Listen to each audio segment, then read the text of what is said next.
Hello there guys, welcome to another one of my videos. On this video I am going to be giving you a preview for the Manchester United Bournemouth game at Old Trafford, 3 o'clock kickoff on Saturday and all of that. So yeah, let's just give you a bit of team news building up to the game. So our only absentees are Phil Jones and Alex Tuanzebe. Obviously, Bournemouth, I think, have got a couple of players out as well. They've got Charlie Daniels out, Simon Francis, and I think also too Callum Wilson is suspended. We are looking to extend our unbeaten run to 16 games in all competitions. And, we should beat Bournemouth on Saturday. Of course, Bournemouth are facing a relegation battle. They are sitting 19th in the Premier League. Of course, Bournemouth have been in the Premier League since 2015 and that. But I think, if Bournemouth do end up getting relegated, I think, Eddie Howe, could end up getting sacked. Eddie Howe has been at Bournemouth for the vast majority of his managerial career, and he was also at Bournemouth for the vast majority of his playing career. I think the only other team he managed was Burnley, because Eddie Howe did have a spell with Burnley. Now, of course, this fixture at Old Trafford last season was 4-1 to Manchester United. We have lost to Bournemouth twice in the Premier League era. We did lose to them last year at the Vitality Stadium 1-0. And we also lost at the Vitality Stadium back in 2015 by 2-1. But yeah, we should definitely, win this game against Bournemouth. Since the resumption of the season, Bournemouth have lost their last 3 games. They did lose recently to Newcastle 4-1. Before that, they lost to Wolves 1-0. And before that, they lost to Crystal Palace by 2-0 at Bournemouth. Bournemouth have got quite a few good players in their team. I do like Callum Wilson a lot. I also like Joshua King. Don't forget, Joshua King is a former Manchester United player. We did go in for Joshua King on deadline day. I think we'd put around, was it a 20 or 25 million pound bidding, but this had been turned down by Bournemouth. I also like Ryan Fraser a lot. They've got Jefferson Lerma. He's not bad for them. They've got Lewis Cook. They've also got Steve Cook. They've got David Brooks of Bournemouth. So they have got quite a few good players in their team. But, this should be a game that Manchester United should win. Of course, if we do win this game against Bournemouth on Saturday, we will be in that top 4. Chelsea did lose to West Ham 3-2 recently, so if we can beat Bournemouth, we will go 1 point ahead of Chelsea, because as it stands at the moment, we are sitting just 2 points behind them. And Solskjaer's actually laid out his objectives for the remainder of this season. He is targeting a 3rd place finish, because, we can, finish 3rd. Leicester have been in a bad vein of form recently. But minimum, we want to finish is 4th, because we do want qualification for the Champions League for next season.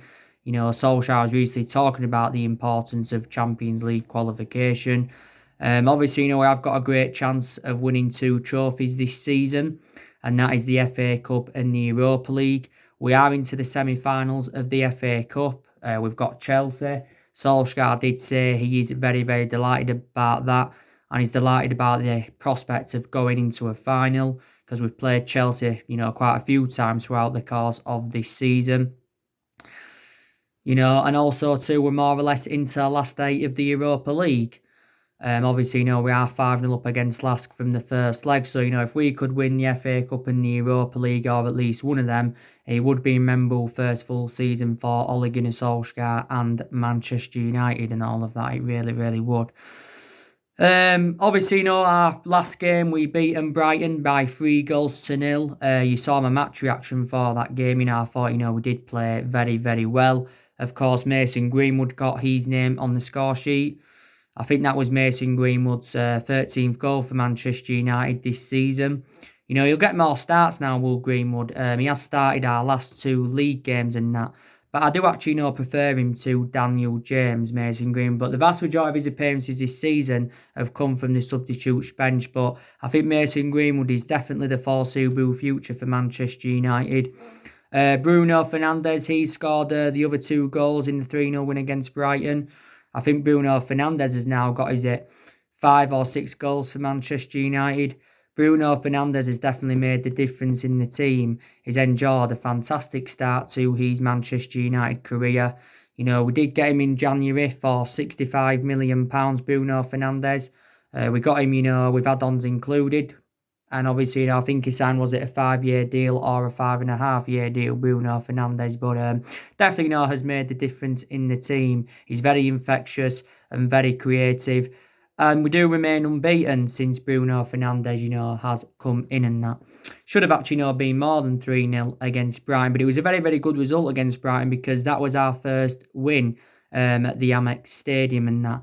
You know, we've got now 6 games remaining in the Premier League. And, you know, we've got the easiest running out of all the Premier League teams. And I think in reality, we should win at least 5 of our 6 remaining games. Or, you know, on the other hand, we should win them all. You know, we really, really shouldn't that. But yeah, I think, you know, Solskjaer's definitely got it right now. You know, his tactical change has seemed to work. I think now Solskjaer knows his best 11 because as you've known throughout the course of this season, you know, we have been making a lot of rotation, you know, reflects on the amount of injuries that we've had. You know, also, too, I think now Solskjaer knows his best formation, which is very, very good because Solskjaer has been changing formation persistently this season. You know, he has been going like with the 4-2-3-1 a lot. A few times he's gone with the 5-3-2. I think he went with the 5-3-2 against Chelsea and Manchester City. Also, too, a few times he's gone with a 4-3-3. A few times he has gone with the 3-4-1-2. So it's good that Solskjaer's tried, you know, quite a few different things at Manchester United and that. But the last league game we lost was at home to Burnley 2-0. And that was back in January and that. Yeah, so we are 15 games unbeaten in all competitions. I were like 8 games unbeaten in the league or 9 games unbeaten in the Premier League and that. And this is actually not our best vein of form since Ole Gunnar Solskjaer was the interim manager. But a lot of aspects of our game have really, really improved. You know, we're creating more chances now. We're scoring goals. We're being very, very clinical. Players have definitely improved, you know, especially the top players. You know, we defensively look better because, you know, we have been, you know, keeping clean sheets. So this is, you know, very, very good to see. I think Solskjaer in this game against Bournemouth will go with a similar lineup to the one that he went with against Brighton. Maybe he could make 1 or 2 changes, but I think, you know, he will go with a similar lineup and that. Of course, in the 2-1 win against Norwich in the FA Cup quarter-finals, he had made around 8 changes, you know, at Ole Gunnar Solskjaer and that. But yeah, I'm going to give you my prediction now for the game. I think we're going to beat Bournemouth by 3-0. You know, maybe it could even end 4-0. But, you know, this is a must-win game for Manchester United and that.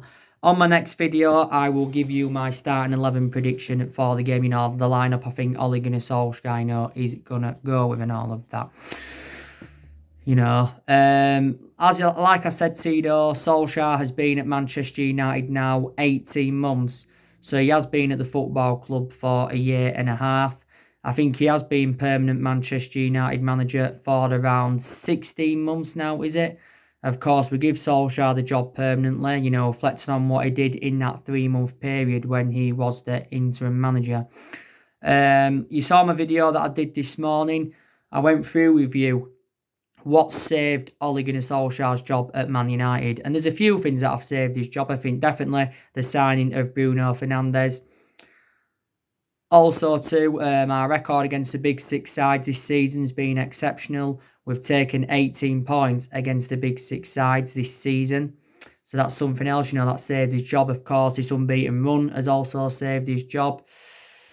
Because don't forget, earlier on in the season, we had enjoyed our worst start to a Premier League season for 30 years. We'd enjoyed our worst start to a Premier League season. And reflecting on that, you know, Solskjaer was under serious pressure at the football club. He really, really was. And then at that point, there was talks of Mauricio Pochettino coming in. And there was also talks of Massimiliano Allegri coming in. So, you know, he was very, very close to getting sacked. And, you know, with Solskjaer being a club legend, that could also play a part in it as well. Don't forget Solskjaer was a great player for the football club for 11 years. He flourished under Alex Ferguson's guidance and that. But definitely Solskjaer will be at Manchester United next season, because I did say to you, he does deserve at least another season, and he does need at least a couple of more transfer windows to see who else he can recommend in to the football club, because it is a transition period, and it has been a transition period for a while. Also, we've definitely improved in the transfer market under Solskjaer. Solskjaer so far has recommended 5 players into the football club and spent just over £200 million. Of course, Solskjaer didn't recommend anyone in his first transfer window, but in the 2 previous windows, he recommended 5 players in and spent just over £200 million on them. And the 5 players that he has brought in so far, have done very, very well. Of course, the summer transfer window will be Solskjaer's 4th transfer window as Manchester United manager. Solskjaer has recently been talking with their owners, about his plans for the summer transfer window. He's already said that he wants to make around 3 or 4 major signings at the end of the season and that.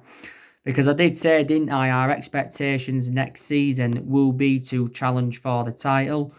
Obviously, analysing it at the moment, City and Liverpool are strides ahead of us. City and Liverpool are strides ahead of us. But Solskjaer made an admission recently saying that we have got to spend money to compete with the likes of Manchester City and Liverpool. I'm hopeful that we can get our 21st title under Solskjaer. We have won 20 titles at the moment, 13 of them Premier Leagues. So we are the most successful team in England. But we haven't won the Premier League since 2013. So the last time we won it was in Alex Ferguson's last season and all of that. But this has been now the 7th season we have failed to mount any kind of title challenge up. But hopefully we can challenge for the title next season. Don't forget, Ole Gunnar Solskjaer recently suggested that his objectives have changed at Manchester United since reflecting on this unbeaten run. Solskjaer actually, recently had a chat with Ed Woodward. He also said at the start of this season, did Solskjaer, that we are not capable of challenging Manchester City or Liverpool for the title, but his objectives have now changed. Solskjaer, of course, has challenged Manchester United to go unbeaten for the remainder of the season. But Solskjaer knows he's got the backing of Ed Woodward. He's also got the backing of the Glazers, because Ed Woodward has said quite a few times this season Solskjaer's job is safe and he's willing to back him and all of that. We have extended a lot of players' contracts, since Ole Gunnar Solskjaer came in as well. Because at one point we were facing a dilemma with contract renewals, and we still are. I think, we have got around, 7, 8 or 9 players' contracts that are due to expire next year. So this is, something that we do need to resolve. So that's also very, very good. Solskjaer, of course, has got rid of a lot of the deadwood since he got recommended into Manchester United. A lot of players have left since he came in. The recent player to leave the football club was Angel Gomez. I think Angel Gomez is planning to go abroad. He left Manchester United, Angel Gomez, because we could not agree terms over a new contract and that. And I think Angel Gomez had element of concerns about, getting into the first team and all of that. But I think a total is of 20 players, maybe more, that have left, since Ole Gunnar Solskjaer came in. I think we have now released 9 or 10 academy players, because their contracts have now expired and all of that. Solskjaer's got a lot of trustworthy in his young players. I think we've had the youngest squad in the Premier League this season. But, Solskjaer did say when he first got appointed in as Manchester United manager, he did say that everybody would get their opportunities to express themselves. And this is exactly, what has happened. So there you go. So these definitely, quite a lot of positives to take from his managerial career with Man United so far. Solskjaer's now got a bit of managerial experience behind him. Obviously, he hasn't got a good pedigree, but he's still got managerial experience now. Like I said, he's been with us for 18 months and has learned quite a lot. Before he was with us, he was at Mulder. And before he was at Mulder, he was at Cardiff. Enjoyed a very, very short tenure with Cardiff, but He got sacked from Cardiff after he managed just 29 games, Solskjaer. The main explanation why he'd been sacked from Cardiff is because he ended up getting Cardiff relegated. Solskjaer, watched some of this team at this day and age grow and develop anyway, because he managed the Manchester United reserve team for a couple of years. But, the amount of time Solskjaer's been here, I think, he has learned quite a few stuff. Now, it's going to be interesting to see how he approaches the summer transfer window. I don't think our transfer budget's yet been revealed. Ed Woodward did say the other month that we will remain competitive in the summer transfer market.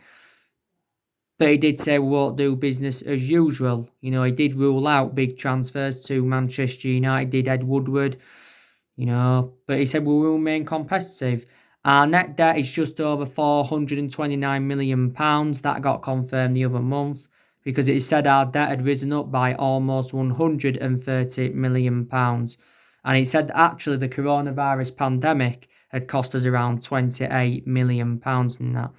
But like I said, we was critical of Solskjaer earlier on in the season, and a lot of Manchester United fans were very, very critical of him. But like I said, there's been problems at the club for several years. There's been cultural problems. There's been problems with certain players.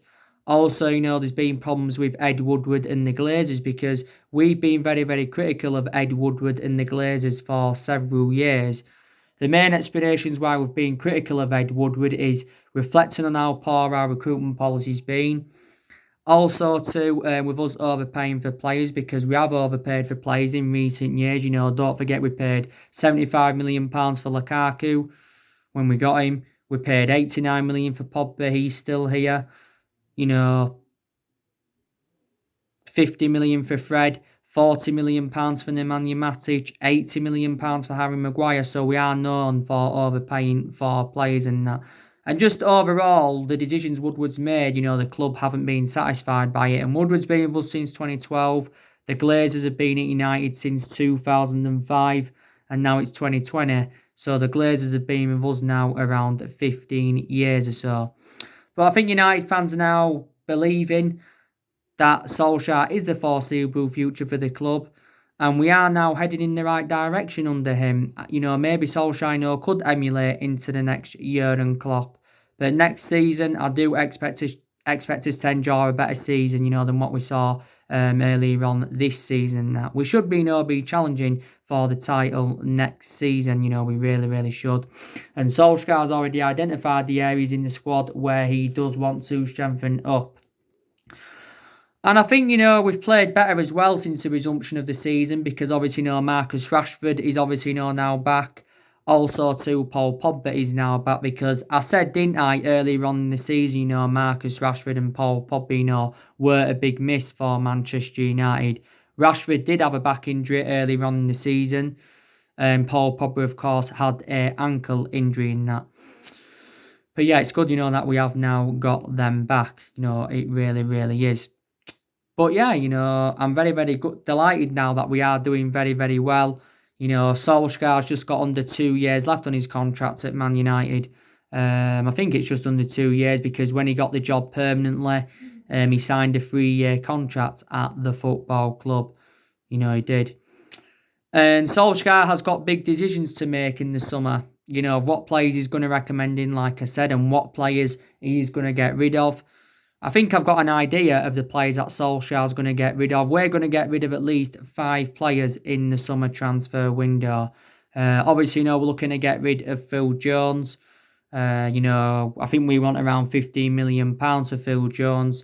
This has been Phil Jones' 9th season at Manchester United. He's been with us since the Ferguson era and has been mainly inconsistent. We're looking to get rid of Smalling permanently. He's out on loan with Roma. Don't forget, his loan's being extended with Roma until the end of the season. But we'll look to get rid of him permanently. I think it said a while back that we want around £20 million to let Smalling go permanently. Probably looking to get rid of Rojo permanently, because he's on loan with Estudiantes. Looking to get rid of Jesse Lingard. Also looking to get rid of Andres Pereira, because they're very, very inconsistent. Alexis Sanchez. His loan at Inter Milan's been extended till the end of the season. There were stories coming out the other week saying that Sanchez will return to Man United because we refused to extend his loan at Inter Milan. But now Inter Milan have extended his loan, of course. I think Inter Milan are now interested in getting Sanchez permanently. But we could find it hard to get rid of him permanently. You know, look at his wages at Manchester United, 400 grand a week, potentially rising up to 500 grand a week based on the image rights and the bonuses. And if we could get rid of him permanently, it would free up our wage bill completely. You know, it really would. But Sanchez did join Inter Milan on a 10-month loan last summer. You know, there's no obligation for Inter Milan to buy, or there is no option for Inter Milan to buy. So there you go. But even if Sanchez comes back to Man United, he'll be only used as a squad player anyway. So he will be like a backup. But Sanchez, you know, had a dislocated ankle for around 3 months at Milan. He also endured a difficult 18 months at Manchester United. And I think he's still got a contract with us until 2022. Delors, a lot of Manchester United fans don't think Delors good enough for the football club. He was very poor against Norwich in the Cup. You know, that was his first start, you know, in a while. Delors had a few injuries earlier on in the season. He is our backup right back to Wan-Bissaka. You know, we did get Diego Delors in Jose Mourinho's final transfer window at the club. I think we paid around £19 million for him. Delors got a contract with us until 2023. You know, I think last season wanted playing a lot on that right wing, you know, Diego Delors. But yeah, it probably isn't good enough for the football club, you know, Delors. So we may also consider selling him. But we sell players in the summer transfer window, you know, we are going to generate money that way. Like I said, Solskjaer, I think, has made his goalkeeping decision on David De Gea and Dean Henderson. We know that David De Gea is going to remain our number one keeper for the remainder of this season, probably next season as well. I read the stories regarding Dean Henderson not too long ago, and it said that Solskjaer had said that Dean Henderson is not yet ready to become Man United's number one. But he says he expects Dean Henderson to be England's number one and Manchester United's number one goalkeeper in the future. Maybe he means the foreseeable future, you know, in like the next couple of years. We know Dean Henderson's staying on loan with Sheffield United until the end of the season and that, because this has been his second season on loan with Sheffield United. So David De Gea is going to remain our number one goalkeeper. I think Luke Shaw is going to remain our first choice left back for the remainder of this season. He's done very well at left back for us as Luke Shaw. So too has Brandon Williams. He's another one of our left backs, but you know, he'll go on the experience will Solskjaer. You know, Luke Shaw is more experienced, you know, than Brandon Williams. Luke Shaw missed the first part of the season with injury, didn't he? So there you go. But like I said, in the last 7 years, you know, we have been playing catch up. You know, we really have. You know, we've spent close to the £1 billion range on players. Yes, we have spent close to the £1 billion range on players. And we've recruited over 30-odd players in since the Alex Ferguson era. And I think a lot of the players we have recruited in, you know, haven't been the right calibre players for Man United. But on the other hand, there's players that we've recruited in who did well and, you know, who we should have... And there's players we should have kept. You know, a prime example should have really kept Ender Herrera. You know, probably, you know, should have kept Romelu Lukaku as well. Probably, you know, should have kept Romelu Lukaku as well. But yeah, you know, reflect on, you know, the amount of money we spent. You know, we should be in Liverpool's position, really. You know, we should be in that. But it just proves always spending big on players and overplaying for players does not always guarantee you success. And that's one thing I do want to confirm with you. But, you know, the players that we've brought in over the years, of course, when we had Moyes, he, of course, brought Marion Fellaini in and brought Juan Mata in. Of course, Louis van Gaal, he purchased around 16 players at the football club. You know, he brought likes of Schneiderlin in, Sebastian Schweinsteiger, Di Maria, Falcao, Memphis Depay, Daley Blind, Rojo, Darmian, Martial and Shaw, Romero, of course. They're still at the football club. But the vast majority of the players that we brought in under Van Gaal have now left anyway. You know, Jose Mourinho, he recommended 11 players into the football club.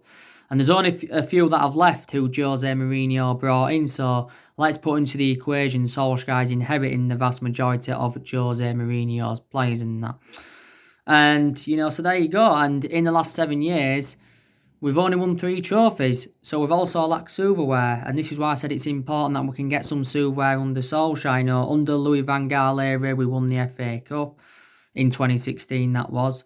And we won the Europa League and the League Cup in Jose Mourinho's first season. And that came back in 2017, don't forget. But like I've said to you know, we haven't dominated English football since the Alex Ferguson era. You know, Ferguson endured 26 years at Manchester United, endured 22 years of success. Because, you know, don't forget Ferguson didn't win out in his first 4 years. You know, won a total of 38 major honours under the Alex Ferguson era. I don't see, you know, any manager replicating Ferguson's legacy or lasting as long as Alex Ferguson did. But I still think, you know, Solskjaer, you know, can get us back, you know, being competitive. I really, really do. Obviously, you know, you saw my videos that I did earlier on today. I give you the news on the transfers, didn't I? You know the ongoing situation with Jadon Sancho. Of course, now Pep Guardiola's ruled out Sancho making a return to Manchester City. Jadon Sancho is a former Manchester City player, but the main explanation why he left Manchester City is because he didn't get any first team opportunities. City sold Jadon Sancho for £8 million. So Dortmund got him for next to nothing. You know, Sancho, of course, now is into his 3rd season with Borussia Dortmund. And he has got a contract with Dortmund until 2022 as Jadon Sancho. It said stories were coming out earlier on today saying that we've been given a transfer boost for Jadon Sancho because of Leroy Sané recently joining Bayern Munich and all of that.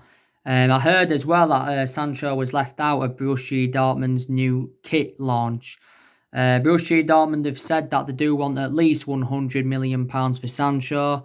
We've already said that we are not willing to smash our transfer record for the player. We've said it several times. You know, Sky Sports were recently saying that we're not willing to pay any more than £50 million for Sancho. There was also stories coming out recently saying that Dortmund want £117 million for him. The Borussia Dortmund have set the deadline for Sancho. Sancho's got to decide on his future by the start of next season, or Dortmund have confirmed he will not be sold. I think the German transfer window opens in October and that, but Jadon Sancho still remains our number 1 priority target. Earlier on as well, I give you the news on Antonio Griezmann from Barcelona. There was stories coming out from Mundo Deportivo saying that Griezmann wants to make a move to the Premier League and is interested in coming to Manchester United. Of course, is Griezmann. City, I think, have also inquired about his availability because Griezmann has endured a very, very difficult first season with Barcelona. You know, he only played the final few minutes of Barcelona's 2-2 draw with Atletico Madrid. You know, he's playing his former club. You know, of course, Barcelona got Griezmann last summer for €120 million. That equates to £108 million in pounds sterling. And he has got a contract with Barcelona till 2024. Don't forget, back in 2017, we came very, very close to getting Griezmann. This is when he was at Atletico Madrid, but due to Atletico Madrid's transfer ban, his move to Man United did not materialise. So that was very, very disappointing. So Griezmann could be on his way out of Barcelona. Of course, you know the news now on Jack Grealish as well. He's another one of our priority targets in that. But I still think Solskjaer wants to continue the policy of recruiting young British talents to Manchester United like he did do last summer and that. So there you go. And nothing much really more to say in that, guys. But yeah, so on the next video, your starting 11 prediction will be coming up. It's Manchester United against Bournemouth Saturday, 3 o'clock kickoff. I think after Bournemouth, we have got Aston Villa. So anyway, guys, that's everything to update today. Drop your comments, like, explore on the channel. If you do, consider subscribe as always, and take care. God bless, and I'll see you all again very, very soon.